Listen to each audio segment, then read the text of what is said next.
Roguelikes are probably my favorite genre of gaming, but out of all the roguelikes available right now, one stands out to me, and that one would be Risk of Rain. Not Risk of Rain, but Risk of Rain 2. I've always been a huge fan of roguelike games, something simple yet enjoyable and very replayable. In roguelikes, the way the game is played is completely up to the player. However, I think Risk of Rain 2 stands out from your standard roguelike for quite a few reasons. I think it takes all the best aspects of every single roguelike and meshes them all into one giant mega experience that feels refreshing almost every single time I play.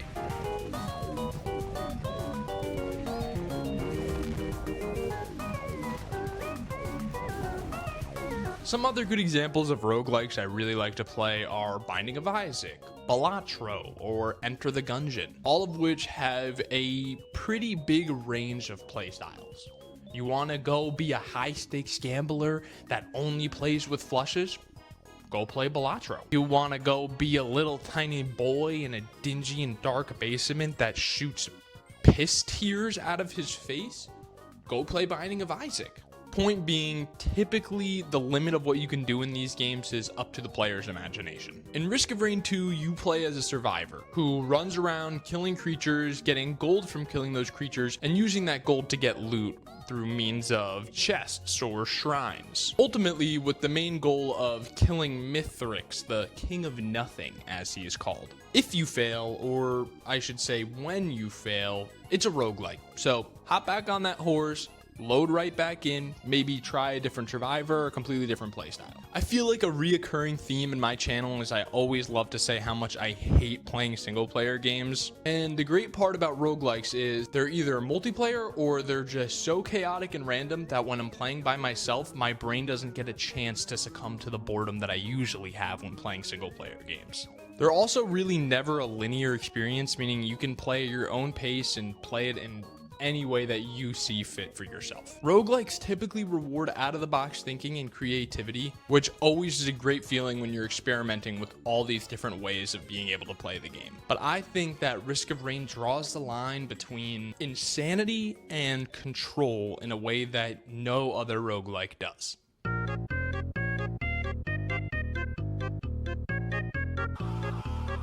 Most runs in Risk of Rain 2 start with a plan, or a concept of a plan, at least. I'm not president right now. Let's take my favorite, albeit a little basic kit in Risk of Rain, the Commando crit build. Obviously, I start by choosing Commando as my survivor of choice, and then along the run look for a few certain items that will work well for Commando. Those items being crit glasses, soldier syringe, and the attack missile. Typically, when it comes to a run in Risk of Rain 2, I look to end the run at Mithrix rather than looping. But knowing Risk of Rain 2, that inevitably ends up changing most runs. Maybe throughout the run, I'm not getting the items that I need for that crit build that I was going for. Or maybe throughout the run, I decide I want to do an artifact challenge to unlock that artifact for future runs. Or maybe, just maybe, I did find all the items for that build, and rather than defeating Mithrix, I decide to loop and see how far I can really take this Commando build. And no, he is not the most boring survivor in the game. I disagree with all Commando slander. He is a fun, good time to play. Yeah. The point being, Risk of Rain 2 runs are ever-changing, even mid-run sometimes. This defines a type of skill that I feel like you don't really see in a lot of games nowadays. Games like Call of Duty or Minecraft. And what I'm talking about is a balance between skill and random chance. You may have a plan and the knowledge of a build you may be going for in the game, but regardless, Risk of Rain 2 can easily throw you for a loop. Loop, you get it? Having you constantly need to adjust that initial plan that you made in the beginning of your run to match what the run may now be throwing at you.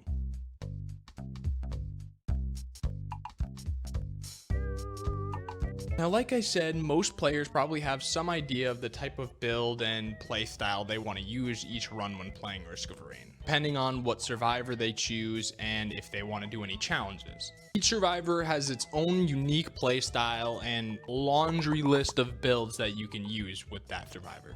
What makes Risk of Rain so infinitely replayable is just how many synergies you can achieve through one playthrough of the game. But just to make this clear, it doesn't really matter if you play without or with a build in mind. Sometimes I go into Risk of Rain with no rhyme, reason, or plan at all. I just go in and try to fuck it up. I don't know. Typically when I do this, I just let the game take me and see where the run goes, and it usually ends up working out. Anyways, let's take two of my favorite survivors in Risk of Rain, talk about a couple builds for them, and see what makes them each have such unique synergies.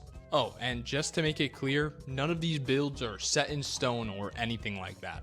And all can be adjusted to fit your exact playstyle or your survivor or however you want to play the game. Even if I talk about how my favorite way to set up a crit build is by using this item, and this item, that does not mean that you have to do the same exact thing. And there are plenty of ways to achieve similar builds in this game.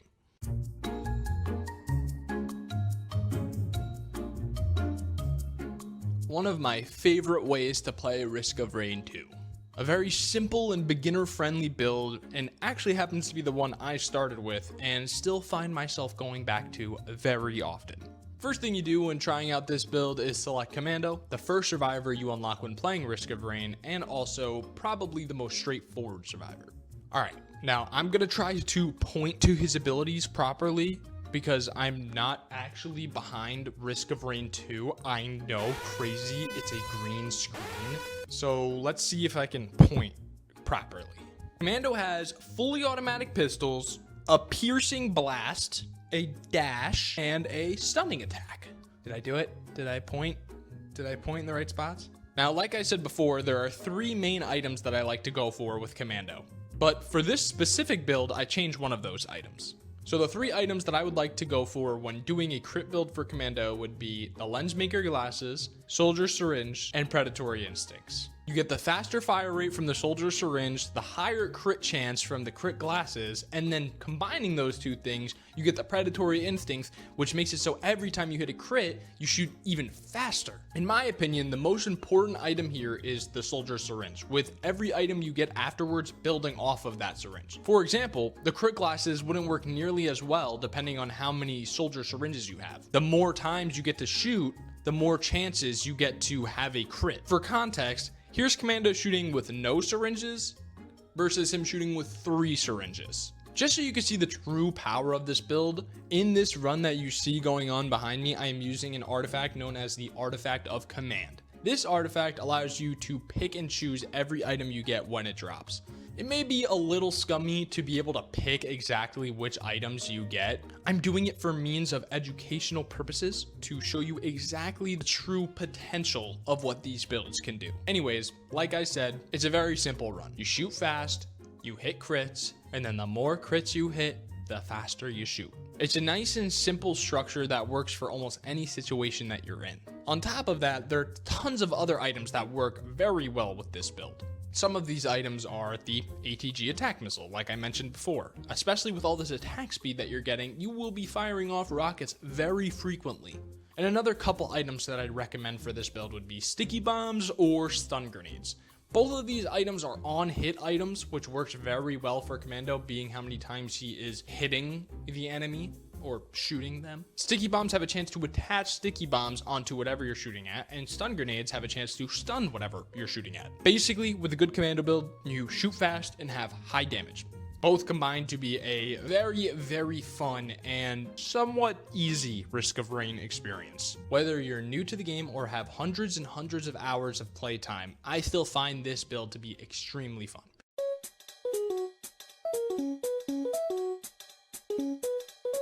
Now, compared to what I think to be one of the easier builds in the game, we will be moving on to one that took me a little more getting used to. Acrid is a primarily melee-based character, and due to that, it takes some adjustment to your playstyle when playing him. Because of this, it may take a few runs to get used to playing Acrid and using a melee character in a game where you're always shooting things. But once you do get used to it, it is a very, very good feeling. Acrid has a melee attack as his primary, a spitting attack for range, a leap that leaves a little poison puddle wherever he lands and stuns whoever he lands on, and then another spit that gives what they literally refer to as a deadly disease that can spread up to 20 enemies. Once again, a lot of the gameplay here may be me using the artifact of command just to show you how this Acrid build may play.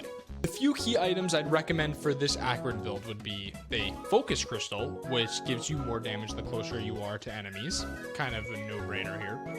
Next would be movement-based items like Paul's Goat Hoof or the Energy Drink, which just provide a move speed buff, which can be very useful for playing someone like Acrid, being that you are a melee-based character, so getting in and getting out of there is quite important. It also happens to feel very good when you are traversing. And then another important item would be the Repulsion Armor Blade, or really any defensive items in general. Having as much damage reduction as possible is very important when you're all up in the faces of the enemies that you are fighting. And lastly, on-kill items work very well for Acrid. So I'd probably recommend taking on-kill items like Will-o'-the-Wisp or Gasoline. This makes taking out a whole group of enemies fairly simple and very satisfying.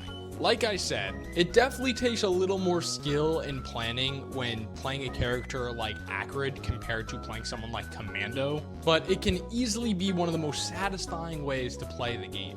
On top of that, when I first started playing Risk of Rain 2, I never could have imagined myself playing a character like Acrid, but now it's one of my favorite ways to play the game.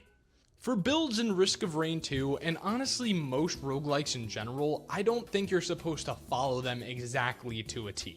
There are a few items that I find to be universally good for almost all survivors, those items being the Soldier's Syringe or the Crit Glasses, but also like the Backup Mag, or the Leashing Seed, or the Hoppo Feather. Hopoo Feather? Hopoo Feather? Hopoo? Hoppo? The Hopoo Feather. The Hopoo Feather. The Hopoo. Hapu. Hapu. And if you yourself want to try out a couple of these builds that I suggested here, I recommend mixing and matching any items that you feel like you would like to use that fit with your playstyle best. Make the builds your own, make new builds, tell your friends about builds. As they say, the only limit here is your imagination.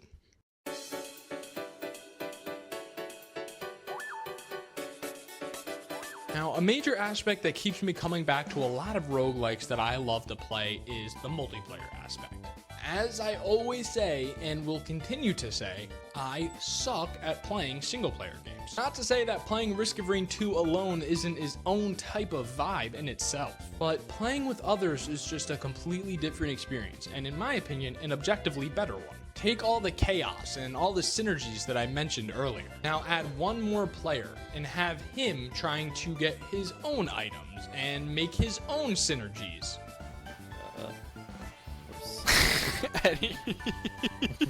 Plus, now there's more enemies, more expensive loot, and elite monsters and bosses have more health. All of this is pretty fair considering it's compensating for another player in the game with you. But regardless, the chaos factor is definitely ramped up for sure. Not to mention that your teammate can just die and leave you to deal with all the monsters and energies at a ramped up difficulty all by yourself. You can do this, Ryan! You go, Ryan! You go, Ryan! You can do it! Regardless, playing with 1, 2, or even 3 of your other friends changes the way the game plays in very major ways. Fighting over loot, coordinating attacks, and synergizing in all your own unique ways adds to the level of chaos in the gameplay in the best possible way.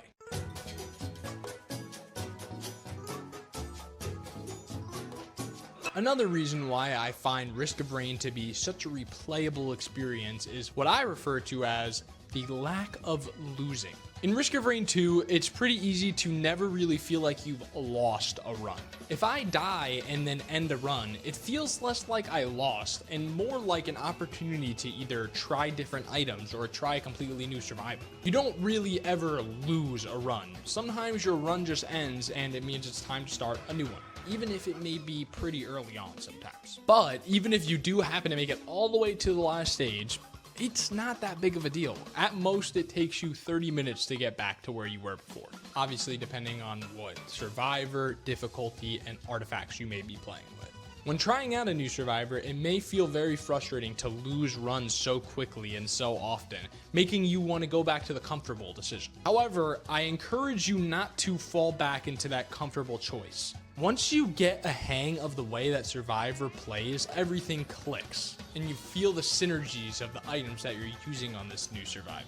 And after 5 failed runs of trying out a new Survivor, learning what items work well with them, and figuring out how to even play them, you get to that 6th run. You find all the perfect items, the exact right way to play them, and you feel like you found that missing piece in gaming that you've been searching for all your life. Yes! Yes! Yes! Run after run, loop after loop, all learning new strategies and techniques for a certain survivor, which eventually culminates into an amazing and new and refreshing experience in Risk of Rain. This isn't to say that losing a run isn't frustrating. Of course it is. And I find it to be the most frustrating when you're attempting to complete a specific goal or a challenge. For example, when unlocking Rex, another survivor in the game, you have to complete a certain challenge to do so. This challenge is getting an item called the fuel cell, which replaces your equipment slot with said fuel cell. And at first, it may seem not that bad. You just have to carry around an equipment item that you can't really use for most of the run, until you reach 50% health, and then you explode, and then you die in a fiery tap. And then you have to do it again. On top of that, you have to bring this item to a specific variation of the 4th stage. And obviously there are ways to confirm what stage you go to for the 4th stage, which I will not be getting into right now. But regardless, it took me quite a few attempts to complete this challenge for a survivor that I have still yet to use.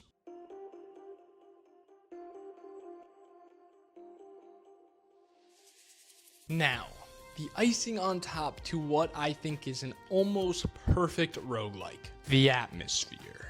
I want to do like a funny edit when I say that. The atmosphere. The atmosphere. The atmosphere. If you've been online at all within the last 5 years, I'm sure that you've heard of some Risk of Rain music. Now combine this with the look and the feel of the world in Risk of Rain, and you will be instantly transported into a magical and heavenly experience you didn't know you needed. Each stage has its own set of colors, music, and general atmosphere. My favorite happens to be Stage 5, a beautiful stage right before the boss fight, paired with the song The Rain formerly known as Purple, which apparently I was listening to while writing this video because I had that written in my script right here.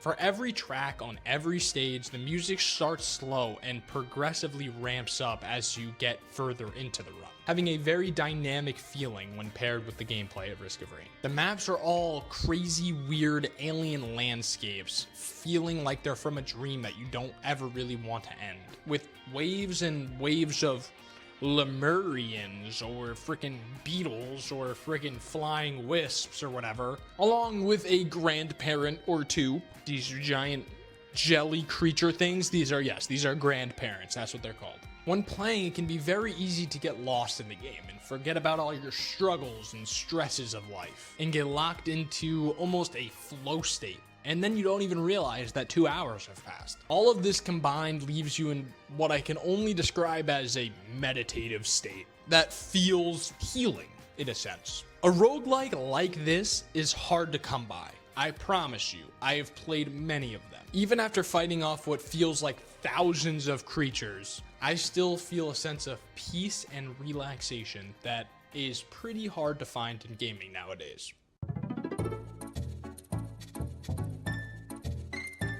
Oftentimes when playing Risk of Rain 2, it can feel unfair or frustrating or downright straight up rigged against you. What is that? But it makes up for it with some of the most rewarding and gratifying experiences, not just in roguelikes, but in gaming as a whole. There's still a ton about Risk of Rain that I haven't covered in this video. Things like the modding community, or all the other survivors, or the DLC, or all the other items, or the long list of challenges to complete in the game, or the lore behind the game, or all the types of enemies in the game. You get the point. Regardless, there's a lot to cover when it comes to Risk of Rain 2.